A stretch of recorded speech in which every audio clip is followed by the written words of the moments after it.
नमस्कार मित्रांनो, आज आपण पाहणार आहोत 11th standard chemistry lesson number 4 that is structure of atom. So let us start. हा आपला व्हिडिओ नंबर 5 आहे. यामध्ये आपण शेप्स ऑफ ॲटॉमिक ऑर्बिटल्स पाहणार आहोत आणि त्यानंतर एक शेवटचा व्हिडिओ येईल ज्यामध्ये आपण प्रिन्सिपल्स पाहणार आहोत वेगवेगळे. सो तो असेल शेवटचा व्हिडिओ. ओके, सो अशा पद्धतीने आपण अराउंड 6 व्हिडिओजमध्ये हा चॅप्टर कंप्लीट केलेला आहे आणि आय होप की तुम्ही आधीचे सगळे पार्ट्स पाहिले असतील. मित्रांनो, भविष्यात तुम्हाला डॉक्टर व्हायचं असेल आणि त्यासाठी तुम्ही जर नीट देणार असाल तर अनअकॅडमीने काही बॅचेस लॉन्च केलेले आहेत खास नीटसाठी. त्यातीलच एक बॅच म्हणजे वॉरियर्स बॅच, जी की आता सुरू होणार आहे, म्हणजे 13 ऑक्टोबरपासून सुरू होणार आहे. सो तुम्ही या बॅचमध्ये एनरोलमेंट करू शकता. ही बॅच जे लोक नीट देणार आहेत 22मध्ये त्यांच्यासाठी आहे. सोबतच 23वाल्यांसाठी पण बऱ्याचशा बॅचेस आहेतच. तुम्ही जर या ठिकाणी पाहिलं तर बॅचमध्ये एनरोलमेंट करण्यासाठी तुम्हाला सबस्क्रिप्शन घ्यावं लागेल. सबस्क्रिप्शन 2 प्रकारचं आहे, प्लस आणि आयकॉनिक. तुम्ही कोणतंही घेऊ शकता. सबस्क्रिप्शन घेत असताना तुम्ही जर सुहानी 10 हा कोड वापरला तर तुम्हाला अजून 10% डिस्काउंट या ठिकाणी मिळेल. ओके, सोबतच त्याच्या आधी तुम्ही काही फ्री क्लासेस पहा जेणेकरून तुम्हाला आयडिया येईल की कशा पद्धतीने शिकवलं जातं. सो त्याच्या लिंक्स पण तुम्हाला खाली डिस्क्रिप्शन बॉक्समध्ये पाहायला मिळतील. नेक्स्ट या ठिकाणी एक ऑफर आहे. जर तुम्ही फाउंडेशन कोर्स किंवा CBSE प्लस नीट असं घेणार असाल तर तुम्हाला या ठिकाणी 64,483मध्ये 4 वर्षांचा कोर्स मिळू शकतो. म्हणजे 2 इयर्सचा कोर्स तुम्ही घेणार आहात आणि तुम्हाला एकूण 4 वर्षांचा कोर्स या ठिकाणी मिळणार आहे. म्हणजे 9th 10th CBSE आणि सोबतच 11th 12th आणि नीट अशा पद्धतीने तुम्हाला 4 वर्षांचा कोर्स मिळू शकतो. पण हे फक्त पहिल्या 500 सबस्क्रायबर्ससाठी आहे. या ठिकाणी पण तुम्ही जर सुहानी 10 कोड वापरलात तर तुम्हाला ही ऑफर प्राईजमध्ये मिळणार आहे हे subscription. Okay, after that next आहे सिमिलरली त्याच पद्धतीने फाउंडेशन विथ नीट UG करणार असाल तर त्यासाठी पण प्राईज आहे 57,576 रुपीज. हे पण पहिल्या 500 सबस्क्रायबर्ससाठी आहे. हे जे लोक 9th 10thमध्ये आहेत आणि सोबतच त्यांना 11th 12th आणि नीट करायचं आहे त्यांच्यासाठी ही ऑफर आहे. जे आता नीट देणार आहे त्यांच्यासाठी एक फ्री स्कॉलरशिप टेस्ट देखील आहे. ही टेस्ट जे 11thमध्ये आहेत सध्या किंवा जे 12thमध्ये आहेत ते दोन्ही देखील देऊ शकतात. सोबतच या ठिकाणी तुम्ही जर पाहिलं तर ही टेस्ट आहे 17 ऑक्टोबरला सकाळी 11 वाजता. 60 मिनिट्सची टेस्ट आहे. 28 क्वेश्चन्स आहेत. टेस्ट फ्री आहे. तुम्हाला या ठिकाणी काही पे करायचं नाही आहे. फ्रीमध्ये टेस्ट आहे. टेस्ट जॉईन करण्यासाठी किंवा एनरोलमेंट करण्यासाठी तुम्हाला खाली लिंक मिळेल, त्याद्वारे तुम्ही जॉईन करू शकता. आणि एक गोष्ट की हे फक्त अँड्रॉईडवरती चालणार आहे, लॅपटॉप किंवा डेस्कटॉपवरती नाही चालू शकणार कदाचित. सो तुम्ही अँड्रॉईडवरती टेस्ट देण्याचा प्रयत्न करा. या ठिकाणी जर तुम्हाला चांगला रँक मिळाला तर तुम्हाला या ठिकाणी प्राइजेस पण मिळू शकतात. सबस्क्रिप्शन वगैरे फ्री मिळू शकतं. नेक्स्ट आहे सिलेबस काय काय आहे या एक्झामचा. तर फिजिक्स केमिस्ट्री बायोलॉजीचा सिलेबस देखील तुम्ही या ठिकाणी पाहू शकता. हवं तर स्क्रीनशॉट घेऊ शकता. तर अशा पद्धतीने आहे ही एक्झाम आणि एक्झाम असणार आहे 17 ऑक्टोबरला. सो सगळेजण एनरोलमेंट करू शकतात. एनरोलमेंट फ्रीमध्ये आहे. So thank you so much. So let us start with shapes of atomic orbitals. The probability of finding an electron at a given point in an atom is proportional to square of the wave function that is psi square at that point. याचा अर्थ काय? आपण याच्या आधीच्या व्हिडिओमध्ये पाहिलं होतं की वेव्ह फंक्शन याच्यासाठी आपण एक सिम्बॉल वापरतो, तो असतो साय. आणि साय स्क्वेअर याचा अर्थ काय होतो की सपोज की एखादा आपल्याकडे ॲटम आहे. आता या ॲटममध्ये ॲज यू नो की या ठिकाणी न्यूक्लियस आहे आणि बरेचसे काय असतात ऑर्बिटल्स असतात. आता मला सांगायचं आहे की इलेक्ट्रॉन कुठे आहे या ऑर्बिटल्समध्ये, तर मला लगेच कळणार का? किंवा असं मी लगेच सांगू शकते का वरवर बघून की इलेक्ट्रॉन कुठे आहे? तर नाही. मग इलेक्ट्रॉन ॲक्च्युअल कुठे आहे त्या ॲटममध्ये याची जी प्रोबॅबिलिटी असते किंवा कुठे इलेक्ट्रॉन मिळेल याची प्रोबॅबिलिटी आपण साय स्क्वेअरच्या हेल्पने दाखवतो. आणि ही पण प्रोबॅबिलिटी आहे. खरंच इलेक्ट्रॉन त्याच पोझिशनवरती त्याच पॉईंटवरती असेल याची गॅरंटी आपण देऊ शकत नाही. फक्त आपण प्रोबॅबिलिटी सांगू शकतो आणि ते आपण कशाच्या आधारे सांगतो? साय स्क्वेअरच्या आधारे. ओके, सो साय स्क्वेअर काय आहे? वेव्ह फंक्शन आहे. सो एखादा इलेक्ट्रॉन एखाद्या ॲटममध्ये कुठे मिळेल याची प्रोबॅबिलिटी प्रपोर्शनल आहे कोणाशी? साय स्क्वेअरशी. ओके, हा झाला या वाक्याचा अर्थ. नेक्स्ट आहे according to Max Born psi square at a point in an atom is the probability density of electron at that point. So Max Born यांच्यानुसार की आता सपोज की हा एक पॉईंट आहे आणि सांगितलं की या ठिकाणी साय स्क्वेअरची व्हॅल्यू येते, म्हणजे याचा अर्थ त्या ठिकाणी इलेक्ट्रॉन मिळण्याची प्रोबॅबिलिटी काय आहे? जास्त आहे. मग त्याच ठिकाणी इलेक्ट्रॉनची डेन्सिटी किंवा probability of density of electron पण त्या ठिकाणी काय असणार आहे? जास्त असणार आहे. ओके, कारण इलेक्ट्रॉन जास्त मिळणार. आता तुम्हाला तर माहितीच आहे जेव्हा नंबर ऑफ किंवा सपोज की एखादी छोटीशी रूम आहे याच्यामध्ये खूप सारे माणसं राहत आहेत. सपोज की एवढीशी रूम आहे आणि 10-15 लोक राहत आहेत, म्हणजे ऑब्व्हियसली डेन्सिटी जास्त आहे. तर त्याच पद्धतीने त्या पर्टिक्युलर पॉईंटवरती बरेचसे इलेक्ट्रॉन्स असे एकत्र असणार आहेत. एकत्र म्हणजे असं गिचमिडकाला करून नाही, पण त्याची डेन्सिटी कंपॅरेटिव्हली जास्त असणार आहे. ओके, तर अशा पद्धतीने आपण साय स्क्वेअरच्या आधारे इलेक्ट्रॉन कुठे असू शकतो, त्याची डेन्सिटी किती असू शकते, किती म्हणजे किती जास्त असू शकते हे आपण ठरवू शकतो. ओके, फॉर एक्झाम्पल तुम्ही जर या ठिकाणी पाहिलं, लेट मी शो यू. हां, या डायग्राममध्ये तुम्ही जर पाहिलं, अजून एक डायग्राम होता ना याच्या आधी, लेट मी चेक मी घेतलेला आहे का, नाही घेतलं, ओके जाऊ दे. सो तुम्ही पेज नंबर 46वरती डायग्राम पाहू शकता. या डायग्राममध्ये काय आहे, तर या ठिकाणी आहे 1s, ओके, म्हणजे या ठिकाणी काय आहे, फर्स्ट शेलमधलं फर्स्ट सबशेल आहे. तर तुम्ही जर या ठिकाणी पाहिलं तर इथे खूप जास्त डेन्सिटी पाहायला मिळते, ओके, म्हणजे या ठिकाणी काय आहे, सगळ्यात जास्त इलेक्ट्रॉन्स आहेत. बट जसं जसं तुम्ही लांब लांब जाल, या ठिकाणी जसं जसं तुम्ही बाउंड्रीकडे जाल त्याप्रमाणे तुम्हाला कलर कमी झालेला पाहायला मिळतो, म्हणजे त्या ठिकाणी तेवढी डेन्सिटी नाही आहे, ओके. तर अशा पद्धतीने आपण साय स्क्वेअरच्या आधारे डेन्सिटी कुठे जास्त असू शकते हे पण ठरवू शकतो. नेक्स्ट तुम्ही जर पाहिलं 2s ऑर्बिटलमध्ये, तर 2sमध्ये काय झालं आहे की हा जो मधला पॅच आहे या ठिकाणी पूर्ण व्हाईट कलर दिला आहे. याचा अर्थ काय, या ठिकाणी जी इलेक्ट्रॉनची डेन्सिटी आहे तर ती कशी आहे, लो आहे, किंवा याच रिजनला आपण नोडही म्हणतो. नोड याचा अर्थ काय, तर या ठिकाणी इलेक्ट्रॉन मिळण्याची प्रोबॅबिलिटी काय आहे, 0शी इक्वल आहे, ओके. सो या ठिकाणी इलेक्ट्रॉन मिळणारच नाहीत असं त्याचा अर्थ होतो, ओके. त्या जागेला किंवा या एवढ्या पार्टला ज्या ठिकाणी पूर्ण व्हाईट कलर दिला आहे त्याला आपण म्हणणार आहोत नोड. आता हे असं आहे का, हे गोलच आकारामध्ये असणार आहेत, असं काय का, तर नाही. आता या ठिकाणी त्यांनी बुकमध्ये देताना असं काहीसं दिलं आहे, म्हणजे कसं आहे, क्लाउड शेप आहे. तर अशा पद्धतीने आपल्याला इलेक्ट्रॉन कुठे मिळेल हे जे एक ठरवण्याची पोझिशन आहे ती क्लाउड शेपमध्ये असते, की या ठिकाणी आपल्याला इलेक्ट्रॉन मिळणार नाही, इथे मिळेल वगैरे वगैरे वगैरे. सो फक्त एवढंच लक्षात ठेवायचं यामधून की ज्या ठिकाणी इलेक्ट्रॉन मिळण्याची प्रोबॅबिलिटी खूप कमी आहे किंवा अप्रॉक्सिमेटली 0पर्यंत आहे त्याला आपण म्हणणार आहोत नोड. आता हा नोड कसा फाइंड आउट करतात, तर नोड फाइंड आउट करण्यासाठी पण एक छोटासा फॉर्म्युला आहे, n-l-1, ओके. नोड जेव्हा आपल्याला फाइंड आउट करायचा असतो त्यासाठी आपण फॉर्म्युला वापरतो n-l-1. n म्हणजे काय, प्रिन्सिपल क्वांटम नंबर, l म्हणजे काय, ॲझिम्युथल क्वांटम नंबर, -1. सपोज की आपल्याला 2s साठी फाइंड आउट करायचं आहे की नोड काय असेल. आता या ठिकाणी nची व्हॅल्यू काय आहे, 2. एलची व्हॅल्यू, एस जेव्हा आपण सबशेल घेतो तेव्हा एलची व्हॅल्यू काय असते, बोला बोला लवकर, 0 एक्झॅक्टली. सो या ठिकाणी -0 आणि -1 करायचंच आहे. आता या ठिकाणी 2मधून 0 गेला कॅन्सल, 1 गेला, आता या ठिकाणी काय झालेलं आहे, 1. याचा अर्थ नोड किती येणार आहे, 1. आणि आपण डायग्राममध्ये पण पाहिलं की या ठिकाणी किती नोड आहे, फक्त एकच एवढाच नोड या ठिकाणी प्रेझेंट आहे, ओके. त्याच ठिकाणी फक्त व्हाईट कलर प्रेझेंट आहे. भले इथे पूर्ण एकदम गोलसारखा चपातीसारखा गोल नाही आहे, बट ते क्लाउड शेपमध्ये आहे, पण तेवढा एकच नोड त्या ठिकाणी प्रेझेंट आहे. सो हे नोड आपण अशा पद्धतीने फाइंड आउट करू शकतो. हे सगळं नोड वगैरे या ठिकाणी दिले, तुम्ही ते रीड करू शकता. आफ्टर दॅट नेक्स्ट आहे second page, page number 48. So page number 48वरती काय सांगितले की figure 4.7b shows the boundary surface diagram of atomic orbitals that is 1s and 2s which are spherical in shape. अजून एक गोष्ट, आता या ठिकाणी जेव्हा आपण एस म्हणतोय, एस याचा अर्थ काय होणार आहे की हे काय आहे, सबशेल आहे, ओके. एलची व्हॅल्यू जेव्हा 0 असेल तेव्हा आपण काय म्हणतो, तो एस सबशेल आहे. एलची व्हॅल्यू 1 असेल तर तो कुठला सबशेल असतो, पी असतो. एलची व्हॅल्यू 3 असेल तर सबशेल कोणता असणार आहे, डी. एलची व्हॅल्यू 4 असेल तर सबशेल कोणता असणार आहे, एफ. हे तर तुम्हाला माहिती आहेच, तुम्ही प्रिव्हियस व्हिडिओमध्ये पाहिलं असेलच. आता या ठिकाणी जेव्हा आपण असं म्हणणार आहोत की 1s या ठिकाणी आपण घेतोय, तर जिथे कुठे एस ॲज अ सबशेल येईल तेव्हा त्याचा जेव्हा आकार असणार आहे तर तो नेहमी स्पेरिकल असणार आहे. स्पेरिकल म्हणजे लाईक बॉल, ओके, भरलेला बॉल, ओके. तर त्याचा आकार नेहमी स्पेरिकल असणार आहे जेव्हाही कुठे आपण एस वापरू. मग ते 3s असेल, 2s असेल, 4s असेल, 5s असेल, सगळ्याचा आकार कसा असणार आहे, स्पेरिकल, ओके. आता सपोज की या ठिकाणी तुम्हाला सांगितलेलं आहे 1s आणि 2sचा डायग्राम ड्रॉ करा. तर ऑब्वियस गोष्ट आहे, 1 छोटा आहे, 2 मोठा आहे, म्हणजे आपण 1चा स्पेरिकल आकार जरा छोटा करणार, 2चा जरा मोठा करणार, ओके. तर एवढी साईज तुम्ही मेंटेन करणार आहात, बाकी आकार स्पेरिकल ठेवायचा आहे जर एस असेल तर. मग आता सपोज की या ठिकाणी एस नाही आहे, एसच्या ऐवजी काय आहे, 2p आहे. एसच्या ऐवजी काय आहे, 2p आहे. तर या ठिकाणी पीसाठी जो तुमचा शेप असणार आहे तो असणार आहे डंबेलसारखा. डंबेल माहिती आहे ना, पाहिले असेल कवायत वगैरे करताना. आता डंबेल म्हणजे कसं, तर तुम्ही जर या ठिकाणी पाहिलं, सपोज की तुम्हाला सपोज की तुम्हाला या ठिकाणी ड्रॉ करायचा आहे शेप 2pचा, ओके, 2pxचा. तर हे एक्स काय आहे ते आपण पुढे पाहूया. बट जस्ट सपोज करा की तुम्हाला 2pxचा शेप ड्रॉ करायचा आहे.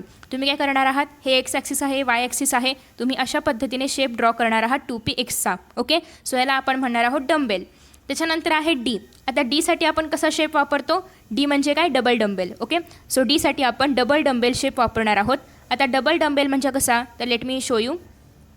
जरा आपण प्रत्यक्ष बघूया, कुठे गेला रे, तर अशा पद्धतीने याला आपण म्हणणार आहोत डबल डंबेल. ओके, सो या ठिकाणी तुम्हाला 2 डंबेल पाहायला मिळतात आणि याला आपण म्हणणार आहोत डबल डंबेल शेप. ओके, आणि एफसाठी शेप खूप कॉम्प्लेक्स असतो जो की आपल्याला या इयत्तेमध्ये नाही अभ्यासायचा आहे. सो एफला मारा गोळी. ओके, तर अशा पद्धतीने SPD या तिघांचे शेप आहेत. एस असेल तर नेहमी स्पेरिकल असणार आहे, पी असेल तर डंबेलसारखं. डंबेलसारखं म्हणजे कसं, अशा पद्धतीने याला आपण म्हणणार आहोत डंबेल. ओके, याला आपण म्हणणार आहोत डंबेलसारखं.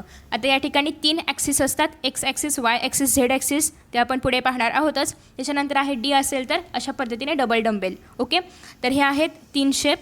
एफचा आपण कन्सिडर करत नाही कारण एफ खूप कॉम्प्लेक्स आहे, जे की आपल्याला 11th तसंही नाही आहे. सो त्याला जाऊ दे, आपण नंतर बघूया. आता आफ्टर दॅट नेक्स्ट आहे की या ठिकाणी 1s आणि 2s दिलं आहे. एस म्हणजे काय, स्पेरिकल. 1s छोटा असणार आहे, 2s थोडा मोठा असणार आहे, कारण एनर्जी काय होणार आहे, थोडी इन्क्रीज होणार आहे ना.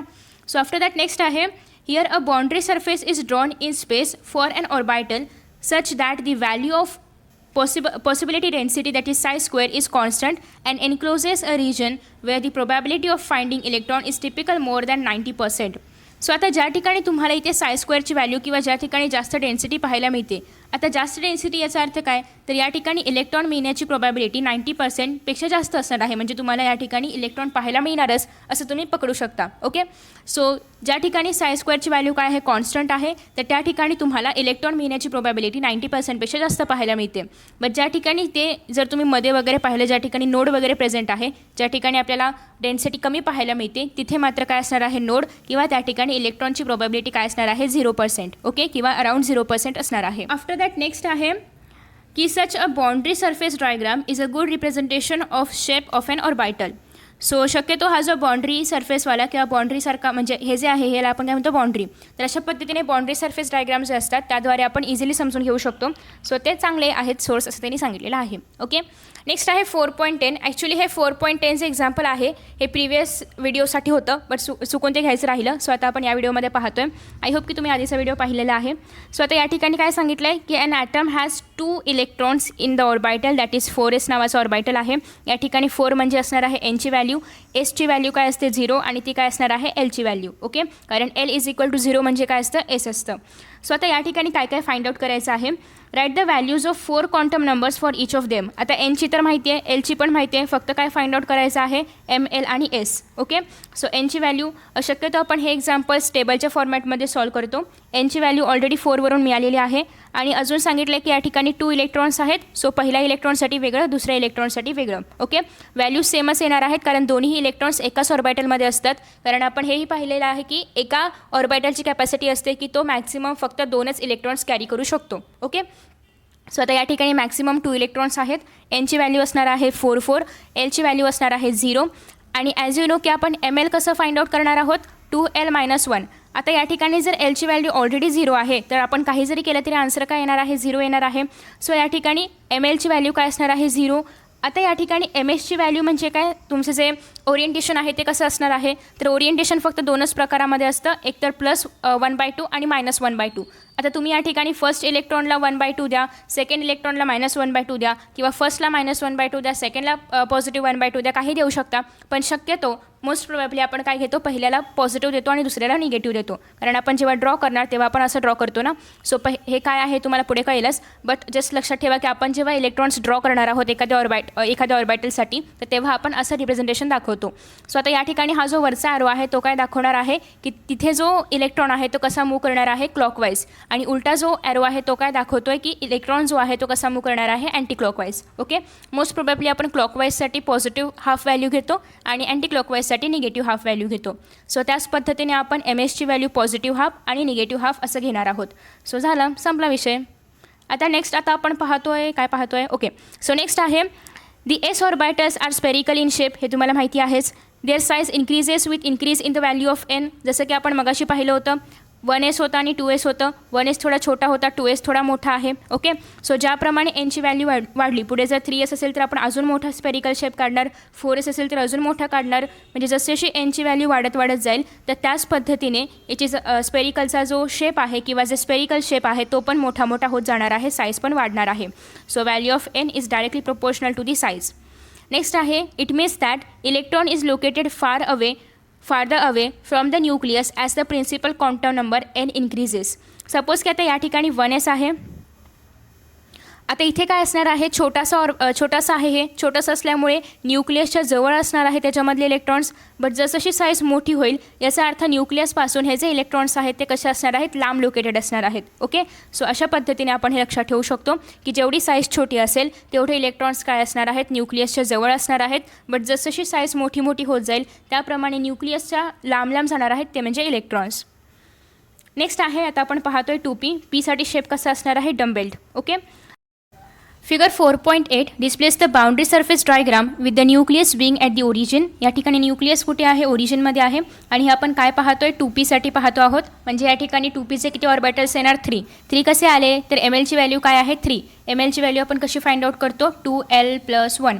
2l+1 केले की तुम्हाला mlची व्हॅल्यू मिळेल जी की 3 आहे. यावरून आपण असं सांगतो की 2pमध्ये किती ऑर्बिटल्स आहेत, 3 ऑर्बिटल्स आहेत. ओके, सो आता या ठिकाणी ऑब्वियस गोष्ट आहे, 2p आहे म्हणजे nची व्हॅल्यू काय असणार आहे, 2 असणार आहे. आणि p म्हणजे काय असतं, 1 = l. Okay, after that next आहे, आणि अजून एक गोष्ट, या ठिकाणी न्यूक्लियस कुठे आहे, ओरिजिनवरती. तुम्ही जेव्हा असं ॲक्सिस किंवा तुम्ही जेव्हा ग्राफ ड्रॉ करणार आहात, ॲक्सिस ड्रॉ करणार आहात, तेव्हा या ठिकाणी ओरिजिनवरती काय असणार आहे, न्यूक्लियस. त्यानंतर आहे, it can be seen that each p orbital has 2 lobes on the 2 sides of a nodal plane passing through the nucleus. आणि तुम्ही मगाशी पण पाहिलेलं आहे की पीचा शेप कसा असतो, डम्बेलसारखा असतो, म्हणजे अशा पद्धतीने असणार आहे. तर त्याचप्रमाणे जर आपण या ठिकाणी 2px जर आपण शेप ड्रॉ करणार असू तर आपण कसं करणार आहोत, या ठिकाणी हा जो डम्बेल आहे तो जाणार आहे एक्स ऑर्बिटलमधून. ओके, सॉरी एक्स ॲक्सिसमधून. ते जर आपण 2py ड्रॉ करणार असू तर हा जो आपला ऑर्बिटल आहे तर तो जाणार आहे असा वाय ॲक्सिसमधून. सिमिलरली जर आपण झेडसाठी ड्रॉ करणार असू तर झेड हा असा असतो आणि हे जाणार आहे असं झेड ॲक्सिसमधून. ओके, तर अशा पद्धतीने आपण हे सगळे ड्रॉ करणार आहोत. आणि यांच्यामध्ये म्हणजे 2 जे आपले असे शेप आहेत यांच्यामध्ये आपला काय असणार आहे, nucleus. So after that next आहे, अ नोडल प्लेन हॅज साय स्क्वेअर व्हेरी क्लोज टू 0. या ठिकाणी साय स्क्वेअरची व्हॅल्यू काय आहे, क्लोज टू 0 आहे. म्हणजेच या ठिकाणी तुमची इलेक्ट्रॉन मिळण्याची जी प्रोबॅबिलिटी आहे तर ती काय असणार आहे, कमी असणार आहे किंवा अराउंड 0 असणार आहे. So the size and energy of the dumbbell shaped 2p orbitals are the same. So आता हे जे आपल्याकडे असणारं 2 तिघांची एनर्जी सेम असणार आहे. फक्त त्यांचं ओरिएंटेशन बदलतं आहे. काही एक्स ॲक्सिसच्या शेपमध्ये आहेत, काही वाय ॲक्सिसच्या शेपमध्ये आहेत, काही झेड ॲक्सिसच्या शेपमध्ये आहेत. फक्त ओरिएंटेशन बदलते, बाकी साईज आणि एनर्जी सेम राहणार आहे. Okay, so their orientation in space are however different. पण जर आपण या ठिकाणी ओरिएंटेशन पाहिलं तर ते कसं आहे, डिफरंट आहे. आफ्टर दॅट नेक्स्ट आहे, okay, so the lobes of the 3 2p orbitals are along the X axis, Y axis and Z axis. कदाचित या ठिकाणी मी ही मॅच पण घ्यायला हवी होती या ठिकाणी. ओके, सो या ठिकाणी जर आपण पाहिलं तर एक्स ॲक्सिस, वाय ॲक्सिस आणि झेड ॲक्सिस यांचं ओरिएंटेशन आहे. आणि त्यामुळे या ठिकाणी 2px 2py आणि 2pz तयार झालेला आहे. The size and energy of the orbital in P subshell increase with increase of the principal quantum number. जर आता या ठिकाणी प्रिन्सिपल क्वांटम नंबर वाढला, सपोज की या ठिकाणी 2pच्या ऐवजी आहे 3p 4p, तर एनर्जी कोणाकडे जास्त असणार आहे, 4pकडे जास्त असणार आहे. त्याच्यापेक्षा जास्त कोणाकडे असणार आहे, 3pकडे असणार आहे. आणि 2pकडे सगळ्यात कमी. म्हणजे याचा अर्थ काय, जसं एनची व्हॅल्यू वाढत जाईल तसतशी या ठिकाणी एनर्जी पण काय होणार आहे, वाढत जाणार आहे. ओके, साईज पण वाढत जाणार आहे.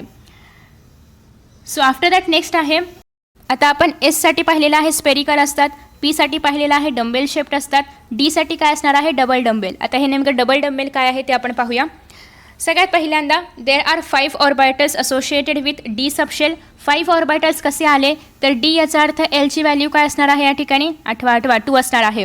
म्हणजे इथे आता एमची व्हॅल्यू कशी फाइंड आउट करणार आहोत आपण, mlची व्हॅल्यू = 2l+1. 2 4 आणि 1 काय होणार आहेत 5. त्याच्यामुळे या ठिकाणी किती ऑर्बिटल्स तयार होणार आहेत, 5. किती ओरिएंटेशन असणार आहेत, 5. म्हणजे 5 प्रकारचे ऑर्बिटल्स या ठिकाणी असणार आहेत. कोणते कोणते 5 प्रकार आहेत, dxy, त्यासोबतच dxz, dyz, dx2y2 आणि dx2. ओके, हे काय आहेत, 5 शेप्स आहेत, 5 या ठिकाणी ऑर्बिट्स आहेत. ओके, ऑर्बिटलचे शेप्स आहेत. नेक्स्ट आहे, the shapes of 5D orbitals are shown in figure 4.9. आपण काय पाहिलं होतं की हे डबल डम्बेल्ड असतात. डबल डम्बेल म्हणजे काय, हे एक डम्बेल आणि हे एक डम्बेल असं मिळून 4 पाकळ्या ज्याला होतात ते आपण म्हणणार आहोत डबल डम्बेल. ओके, पण जर तुम्ही या ठिकाणी पाहिलं dz2मध्ये तर या ठिकाणी तुम्हाला एक डम्बेल पाहायला मिळते आणि एक काय आहे, रिंग स्ट्रक्चर. ओके, बाकी कोणामध्येही तुम्हाला रिंग स्ट्रक्चर पाहायला मिळणार नाही. सो हे तुम्ही खूप जास्त लक्षात ठेवा, कारण ह्याच्यामध्ये काय मिळते, तुम्हाला एक रिंग स्ट्रक्चर पण पाहायला मिळते. ओके, आफ्टर दॅट नेक्स्ट आहे In spite of difference in their shapes, the 5D orbitals are equivalent in energy. जरी यांच्या शेपमध्ये फरक असले की आता तुम्ही जर पाहिलं हे DXमध्ये आहे तर एक्स आणि वाय ॲक्सिसमध्ये आहे, DXZ असेल तर एक्स आणि झेड ॲक्सिसमध्ये आहे. तर अशा पद्धतीने जरी यांच्या शेपमध्ये फरक असला तरीही त्यांची एनर्जी सेम असणार आहे. का तर यांच्यामध्ये जी व्हॅल्यू आहे तर ती सेम आहे, त्याच्यामुळे यांच्यामध्ये एनर्जी इक्विव्हॅलंट असणार आहे. फक्त शेप्समध्ये थोडासा डिफरन्स आहे. So the shapes of 4D, 5D, 6D orbitals are similar to those of 3D orbitals. ज्याप्रमाणे या ठिकाणी 3Dचे शेप्स आहेत त्याचप्रमाणे 4D, 5D यांच्यासाठी पण शेप्स असणार आहेत. Okay. So but their respective size and energies are larger. Obvious गोष्ट आहे 3Dपेक्षा 4Dमधली जी एनर्जी असणार आहे तर ती जास्त असणार आहे, साईज पण मोठी असणार आहे. 4Dपेक्षा 5Dची एनर्जी जास्त असणार आहे, साईज मोठी असणार आहे. कारण एनर्जी कशावरती डिपेंड आहे, एनच्या व्हॅल्यूवरती. साईज पण कशावरती डिपेंड आहे, एनच्या व्हॅल्यूवरती. त्याच्यानंतर आता आपण पाहतोय energies of orbitals. The energy of an electron in the hydrogen atom और hydrogen like species. Hydrogen like species म्हणजे काय, ज्यांच्यामध्ये फक्त आणि फक्त हायड्रोजनप्रमाणे एकच इलेक्ट्रॉन आहे असे सगळे इतर येणारे atoms. Okay. So is determined by the principal quantum number. जर फक्त हायड्रोजन असेल तर त्याची एनर्जी आपण प्रिन्सिपल क्वांटम नंबरच्या आधारे म्हणजे एनच्या व्हॅल्यूच्या आधारे आपण फक्त फाइंड आउट करू शकतो. कारण या ठिकाणी एल किंवा ML किंवा S या सगळ्यांची काही गरज नाही आहे, कारण यांच्यामध्ये एकच इलेक्ट्रॉन आहे. आता एका इलेक्ट्रॉनसाठी किती धावपळ करायची, त्यापेक्षा फक्त एनची व्हॅल्यू जरी आपल्याला माहिती असेल तरीही आपण त्याच्या एनर्जीज फाइंड आउट करू शकतो. Okay. So this is because the only interaction in these species is attraction between the electron and nucleus. याच्यामध्ये काय आहे, एक न्यूक्लियस आहे, एक ऑर्बिट आहे, त्या ऑर्बिटमध्ये एकच इलेक्ट्रॉन आहे, बस एवढंच अट्रॅक्शन आहे. त्याच्यामुळेच यांच्यामध्ये आपण इझिली एनर्जी फाइंड आउट करू शकतो फक्त एनची व्हॅल्यू माहिती असेल तरीसुद्धा. पण हे कोणासाठी, ज्यांच्यामध्ये फक्त आणि फक्त आणि फक्त आणि फक्त एकच इलेक्ट्रॉन प्रेझेंट आहे त्यांच्यासाठी. ओके. सो नेक्स्ट आहे आता हायड्रोजनमध्ये जे एनर्जीज आहेत किंवा नेमके ऑर्बिटल्समध्ये एनर्जी कशा पद्धतीने आहेत ते आपण असं सांगणार आहोत. 1s आता 1पेक्षा 2 मोठा आहे म्हणजे एनची व्हॅल्यू मोठी आहे, म्हणजे ऑब्वियसली 1पेक्षा 2मध्ये एनर्जी काय असणार आहे, जास्त असणार आहे. सो या ठिकाणी आपण ग्रेटर दॅनचं साईन वापरलेलं आहे. 2 आणि 2 सेम नंबर्स आहेत, सो त्याच्यामुळे या दोघांमध्ये ही सेम एनर्जी असणार आहे. त्याच्यानंतर आहे 3 मोठा आहे 2पेक्षा, सो आपण असं साईन वापरलेलं आहे. 3 आणि 3मध्ये सेम आहे. ही सिरीज फक्त आणि फक्त हायड्रोजनवाल्यांसाठीच आहे किंवा 1 इलेक्ट्रॉनसाठी आहे, बाकीच्यांसाठी ही सिरीज बदलते. ओके. सो नेक्स्ट आहे जे जे सेम एनची व्हॅल्यू आहे त्यांच्यामध्ये सेम एनर्जी आहे. एनची व्हॅल्यू थोडी वाढली की एनर्जी काय होणार आहे, वाढणार आहे. आणि या ठिकाणी ज्यांच्यामध्ये सेम एनर्जी आहे म्हणजे सेम व्हॅल्यू ऑफ एन आहे त्याला आपण म्हणणार आहोत डिजेनरेट ऑर्बिटल्स. जसं की या ठिकाणी 2s 2p काय आहे, degenerate orbitals. 3s 3p 3d काय आहे, degenerate orbitals. 4s 4p 4d 4f हे सगळे काय आहेत, डिजेनरेट ऑर्बिटल्स. ओके. सो अशा पद्धतीने याला आपण म्हणणार आहोत डिजेनरेट ऑर्बिटल्स की ज्यांच्यामध्ये सेम एनर्जी प्रेझेंट आहे, बट यांच्यामध्ये वेव्ह फंक्शन मात्र डिफरंट आहे, बट एनर्जी काय आहे, सेम आहे. So there's in hydrogen atom 2s and 2p are degenerate orbitals. In multi electron atoms there is mutual repulsion among the electrons. But जर आपण पाहिलं की हायड्रोजनला सोडले दुसरं एखादं कोणतं तरी आहे, सपोज की लिथियम आहे. ओके. सो लिथियममध्ये इथे 2 इलेक्ट्रॉन आहे, इथे 1 इलेक्ट्रॉन आहे. सो इलेक्ट्रॉनमध्ये काय होणार आहे या ठिकाणी, रिपल्शन. त्यामुळे ऑब्वियस गोष्ट आहे की यांच्यामध्ये एनर्जी दरवेळी वाढत असणार आहे, एनर्जी कुठेही इक्वल वगैरे असं काही नसणार आहे. आणि त्यामुळे त्याच्या एनर्जीच्या लेवल्स अशा पद्धतीने आपण लिहितो. ओके. इथपर्यंत आपण येऊया, आधी आपण वरचं रीड करूया. सो नेक्स्ट आहे ओके. सो त्यांच्यामध्ये ज्या एनर्जी असणार आहेत तर त्या डिपेंड असणार आहेत प्रिन्सिपल क्वांटम नंबर म्हणजे एन आणि ॲझिम्युथल क्वांटम नंबर म्हणजे एल या दोघांच्याही व्हॅल्यूवरती. ओके. आता इथे जर आपण पाहिलं तर यासाठी एक छानसा चार्ट पण आहे जो आपण पुढे पाहूया. तर आता याच्या आधारे आपण एनर्जी कशी फाइंड आउट करू शकतो. तर बेसिकली जेव्हा आपण n+l करणार तेव्हा आपल्याला मिळणार आहे एनर्जीची ॲक्च्युअल व्हॅल्यू. ओके.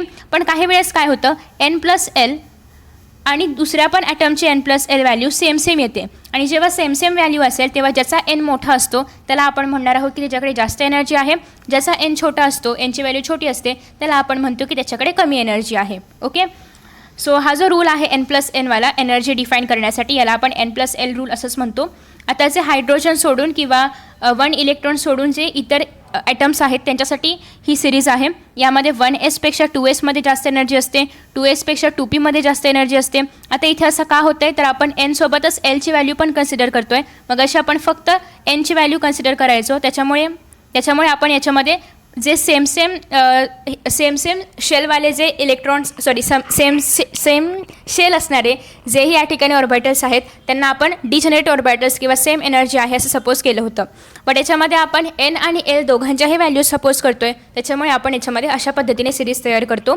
आणि इथे जर आपण पाहिलं तर या दोघांमध्ये एनर्जी कशामध्ये जास्त आहे कसं ठरवायचं, तर N+L रूल आपण वापरणार आहोत. ओके, आता याच्यामध्ये Nची व्हॅल्यू काय आहे 2, Lची व्हॅल्यू काय आहे 0, याच्यामध्ये Nची व्हॅल्यू काय आहे 2, Pची व्हॅल्यू काय आहे 1. सो 2 + 0 2, 2 + 1 काय होणार आहे 3. 2 मोठा आहे की 3 मोठा आहे, त्याच्यामुळे आपण ॲरो कुठं दिलेला आहे असा. सिमिलरली ही सिरीज तयार झालेली आहे. ही सिरीज लक्षात ठेवण्यासाठी तुम्ही असंही लक्षात राहत असेल तर वेल अँड गुड, नसेल राहत तर या ठिकाणी छान एक टेबल आहे, तो लेट मी शो यू. कुठे गेला, हां, हा एक टेबल आहे. या टेबलच्या आधारे तुम्ही ही सिरीज लक्षात ठेवू शकता. पहिल्यांदा 1s मग 2s 2p 3s 3p 4s 3d, त्याच्यानंतर 4p 5s, अशा पद्धतीने ही सिरीज चालणार आहे. आणि 7s इनफ आहे, तेवढं पाठ केलं तरी पण बास आहे. ओके, सो आता या ठिकाणी तुम्ही जर एक गोष्ट पाहिली असेल तर तुमच्या असं लक्षात येईल. हां, तर या ठिकाणी तुम्ही जर पाहिलं तर आपण काय केलेलं आहे, या ठिकाणी 4sला आधी घेतलं आहे आणि 3dला नंतर घेतलं आहे. म्हणजे याचा अर्थ काय होतो की 3dची एनर्जी जास्त आहे 4sपेक्षा. असं का, तर आपण या ठिकाणी N+Lचा रूल वापरून पाहूया असं का झालं. सो आपल्याकडे एक आहे ते म्हणजे 4s आणि एक आहे ते म्हणजे 3d. आता आपण पाहूया असं का झालं. Nची व्हॅल्यू आहे 4 आणि s म्हणजे काय येणार आहे 0, याचा अर्थ या ठिकाणी येणार आहे 4. Nची व्हॅल्यू काय आहे 3 आणि d याचा अर्थ या ठिकाणी काय येणार आहे 0 1 2, सो इथे येणार आहे 5. सो 5 इज ग्रेटर दॅन 4, त्याच्यामुळे आपण आधी 4sला घेणार आहोत आणि मग 3dला घेणार आहोत. ओके, तर अशा पद्धतीने असल्यामुळेच हे 4s आधी येणार आहे आणि मग 3d येणार आहे by the use of N+L rule. Okay, so next आता या ठिकाणी तुम्हाला एक टेबल दिलं आहे. N+L रूलच्या आधारावरती जर तुम्ही पाहिलं तर ऑर्बिटल एनर्जी कशा पद्धतीने इन्क्रीज होते. आधी 1sमध्ये सगळ्यात कमी एनर्जी आहे. 4pमध्ये जर आपण हाच टेबल कन्सिडर केला तर 4pमध्ये सगळ्यात जास्त एनर्जी आहे. हे कसं फाइंड आउट करायचं, तर ते अशा पद्धतीने. फर्स्ट आहे Nची व्हॅल्यू. 1sमध्ये Nची व्हॅल्यू असणार आहे 1, 2sमध्ये Nची व्हॅल्यू असणार आहे 2, 3pमध्ये असणार आहे 3. ओके, हे तुम्हाला सगळ्यांना माहिती आहे. s याचा अर्थ Lची व्हॅल्यू असते 0. ओके, Lची व्हॅल्यू आपण पाहतोय. त्याच्यानंतर p याचा अर्थ Lची व्हॅल्यू असणार आहे 1, d साठी Lची व्हॅल्यू असणार आहे 2. ओके, f आपण कन्सिडर नाही करत, तरी पण पाहिजे असेल तर घ्या. f साठी असणार आहे 3. ओके, सो अशा पद्धतीने आता आपण इथे N+L म्हणजे या दोघांचे ॲडिशन करणार आहोत. काय आलं 1, याचा अर्थ याची एनर्जी काय आहे, या सगळ्यांपेक्षा कमी आहे. कारण जर तुम्ही इथे पाहिलं तर या सगळ्यांच्या एनर्जीपेक्षा जर इथे आपण कम्पेअर केलं तर 2ची एनर्जी जास्त आहे, म्हणजे 2sची एनर्जी 1sपेक्षा जास्त आहे, त्याच्यामुळे आपण असं लिहितो 1s 2s. ओके, त्यानंतर मगाशी आपण एक रूल पाहिला होता. जर N+Lची व्हॅल्यू जर दोघांचीही सेम आली, दोन्ही पण ऑर्बिटलची सेम आली, तर आपण काय बघतो, ज्याची Nची व्हॅल्यू मोठी असेल तो आपण मोठा घेतो. ओके, सो आता इथे जर तुम्ही पाहिलं या दोन्ही याच्यामध्ये तर दोघांचीही जी व्हॅल्यू आलेली आहे तर ती आलेली आहे 3 म्हणजे N+Lची बेरीज किती आलेली आहे 3. मग आता आपण काय पाहणार की यांच्यामध्ये कोणाची व्हॅल्यू, Nची व्हॅल्यू कोणाची जास्त आहे. सो N कोणाचं जास्त आहे, 3 जास्त आहे, त्याच्यामुळे हा जो 3s आहे याची एनर्जी जास्त आहे 2p पेक्षा. ओके, सो असं आपण कन्सिडर करतो. पुन्हा जर तुम्ही या ठिकाणी पाहिलं तर इथे पण N+Lची व्हॅल्यू दोघांची सेम आहे. मग आपण पाहणार आहोत की N कोणाचा मोठा आहे. N कोणाचा मोठा आहे, 4sचा मोठा आहे 3p पेक्षा. सो 4s एनर्जी जास्त येणार 3p पेक्षा. Okay, so after that next. Okay, so next आहे that is in a multi electron atom electrons occupy different orbitals. The lowest total electronic energy corresponds to the most stable and that is the ground state of an atom. आता जेव्हा आपण multi electron atoms पाहतोय, म्हणजे खूप सारे electron असणारा कोणताही item, lithium घ्या, सोडियम घ्या, पोटॅशियम घ्या, कार्बन घ्या, वॉटेवर घ्या, तर याच्यामध्ये ज्याच्यामध्ये ग्राउंड स्टेटमध्ये सगळ्यात जास्त इलेक्ट्रॉन असतात किंवा ग्राउंड स्टेटमध्ये जेव्हा इलेक्ट्रॉन असतात तेवढा तो ॲटम काय असणार आहे, स्टेबल असणार आहे. कारण जेव्हा आपण म्हणतोय की ग्राउंड स्टेटवरती इलेक्ट्रॉन्स आहेत, याचा अर्थ काय, लोवेस्ट लेवलवरती इलेक्ट्रॉन्स आहेत. लोवेस्ट लेवल म्हणजे कमी एनर्जी, आणि त्यामुळेच जेवढी एनर्जी कमी असेल तेवढे ते ॲटम्स काय असतात, जास्त स्टेबल. ओके, त्याच्यामुळे प्रत्येक ॲटम आपण स्वतःला ग्राउंड स्टेटमध्ये राहता यावं यासाठी प्रयत्न करत असतो. कारण तो एक्सायटेड स्टेटमध्ये गेला की तो काय होतो, अनस्टेबल होतो. नेक्स्ट आहे the orbital wise distribution of electrons in the ground state can be understood from what is called as the Aufbau principle. आता इथे जर आपण पाहिलं तर the orbital wise distribution of electrons in the ground state. आता ground स्टेटमध्ये कशा पद्धतीने इलेक्ट्रॉन्सचं आपण ऑर्बिटलनुसार डिस्ट्रीब्यूशन करू शकतो, कशा पद्धतीने इलेक्ट्रॉनचं लोकेशन वगैरे असेल, हे सगळं आपल्याला अफबो प्रिन्सिपलमधून कळणार आहे. अफबो प्रिन्सिपल काय आहे ते आपण पाहणार आहोत नेक्स्ट व्हिडिओमध्ये. अफबो प्रिन्सिपलसोबतच अजून आपल्याला पावली आणि हंड असे बरेचसे प्रिन्सिपल्स पाहायचे आहेत, सो ते आपण पाहणार आहोत नेक्स्ट व्हिडिओमध्ये. आय होप की तुम्हाला आजचा व्हिडिओ आवडला असेल. Thank you so much. See you in the next video. Bye.